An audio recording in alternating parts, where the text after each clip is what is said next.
last super topical thing that I wanted to talk about is relevant to my favorite team is Bob Myers, our president of basketball ops and the general manager of the Warriors, stepped down. He announced at a press conference yesterday, a joint press conference with the owner, Joe Lacob, and it kind of looks like the assistant GM is going to step in and be the new GM.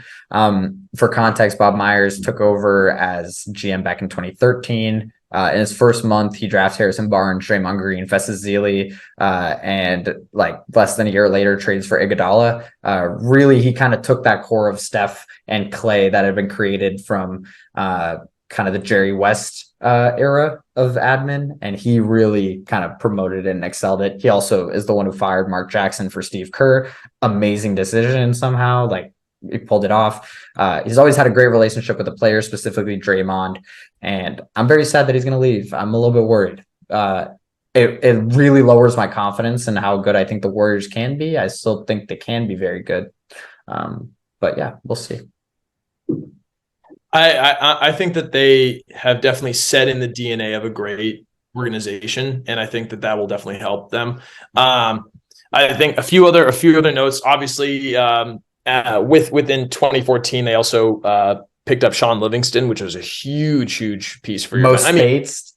Mo Spates, Barbosa, like so many great players. And then more later, Kevon Looney, obviously 2016 with the free agent signing of the century with KD, and then even drafting Jordan Poole, getting some of these young guys who haven't necessarily panned out amazingly, but even still an amazing tenure with the Warriors. And it's going to be tough. You had brought this up before the pod when Draymond Green was just so frustrated after a call, and Bob Myers kind of went to him to the side and said, "Hey, in the Kings series, after he got ejected and he was yelling at the fans, Bob Myers came down and was like, yo, like, just get out." It's like, get out of the... Or I think it might have been after a tech, maybe not after an ejection, but it's pretty sad. Apparently he turned down an ownership stake in the Warriors, which means he just wants to take a year off, chill out, and then go from there. Yeah, go ham. He's probably going to chill out, like go be an exec at some Fortune 500 company and make a bag, to be honest. Yeah. He's a former agent too. That's another side of that.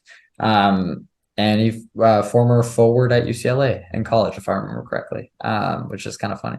Shout out Bob Myers, architect of the Warriors dynasty. Sad day here over at the OJ household.